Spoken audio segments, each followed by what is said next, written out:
in the book. I'd love to hear your take on this as well. It's just people with food addiction that should probably just never go back to carbohydrates.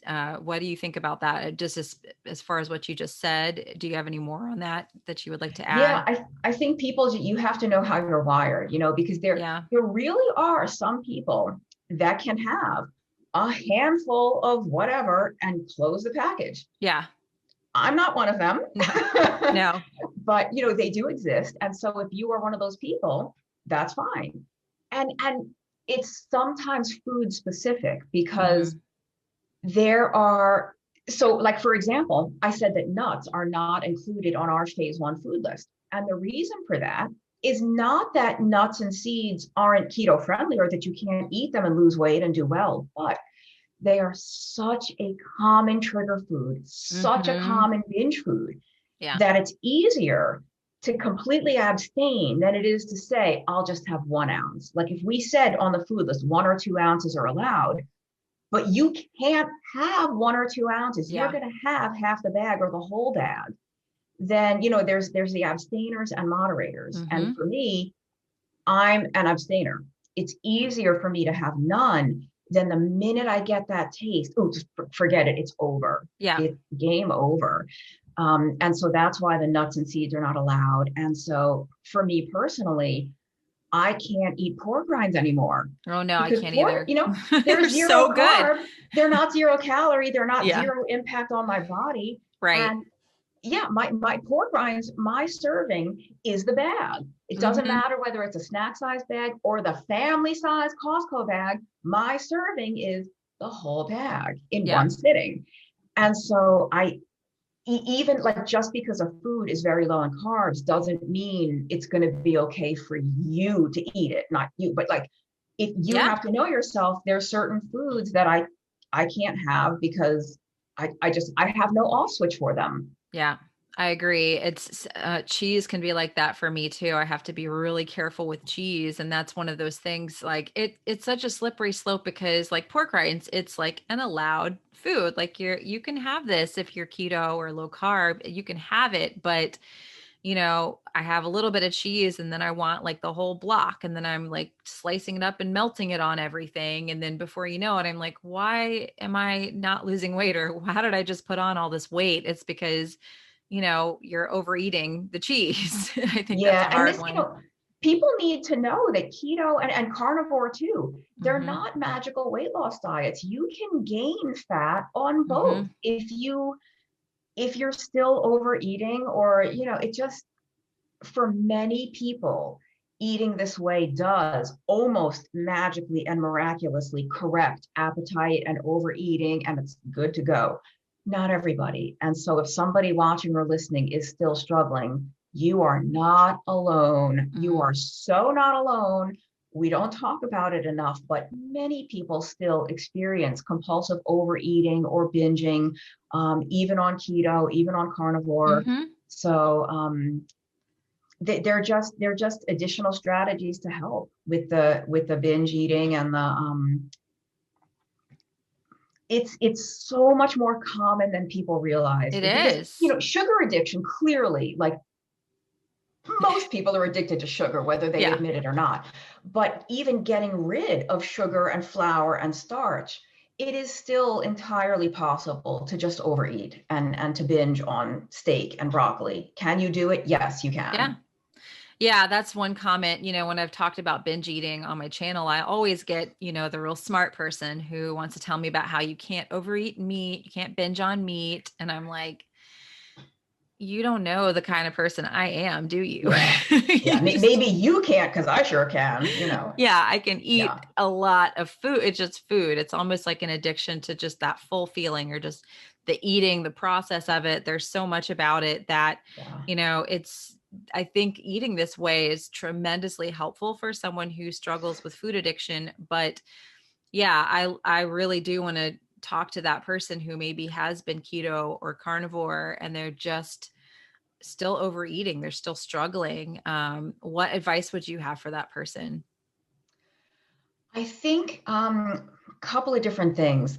I'll start with the good news. And I would say, in my opinion anyway, that I think metabolically speaking, binging, quote, and it depends, everyone defines a binge. A binge to me is nothing to somebody else. So it just, Same. but yeah, I mean, so however we define it, overeating foods that are very low in carbs, metabolically speaking, is better, I would say, than overeating or binging on sugar and starch and garbage. And is it still harmful to the body? Yes. Is it much, much less harmful than binging on stuff that's really overtly crap, frankly? You know what I mean? So at least there's that, other than that, I think there is a role for like CBT, the cognitive behavioral therapy, and for talking like a psychiatrist or a psychologist. A lot of it is physical and physiological. It is. Yeah. But some of it, we can learn new behaviors, we can ingrain new patterns. And sometimes, that has to do more with the behaviors and the processes than with the actual food. So I do think it can, and frankly, we really tend to badmouth and poo-poo medication in the keto and carnivore world, but there are medicines that help with appetite suppression and that can help with this stuff. And I don't think that we should completely dismiss these things where they might be helpful. Yeah. Don't do it on your own, like work with the doctors that specialize in how to use these things. But other than that, I just think you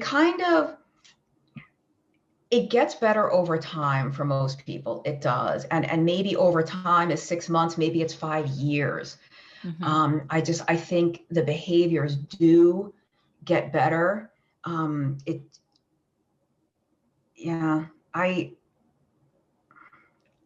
mean, I don't have any magical answers, but I really think there are some behavioral therapies that can help aside from the actual food.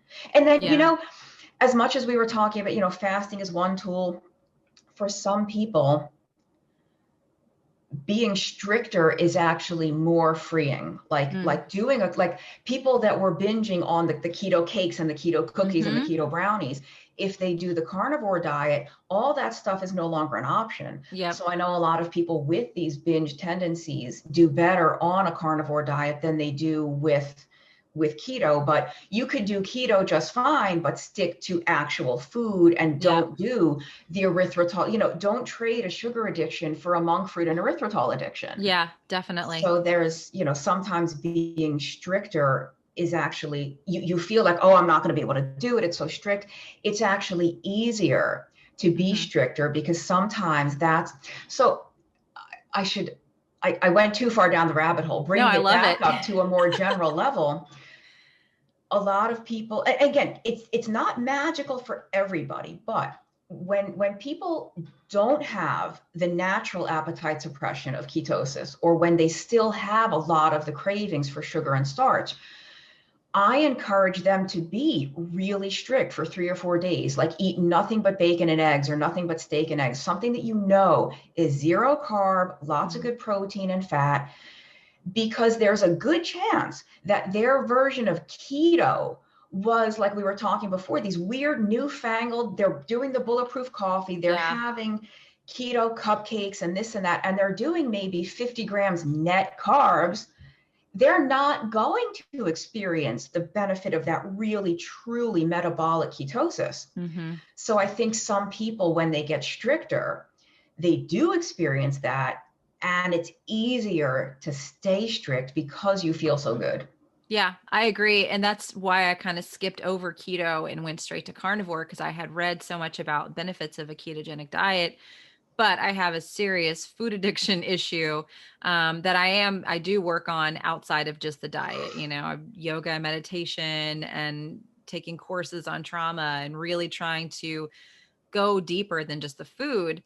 But for me, carnivore was just satiating, and it took like the almond flour cookies and the nuts and all those things, just kind of took it off the table for me. And I did it with no dairy for the first 90 days. And it was almost like magic for me. I thought, this is just too good to be true. And, I think that can be really great advice for people. But there's so many packaged products now. There's so much like keto bars and keto cakes and keto treats. And I think those really, really mess people up. Yeah. And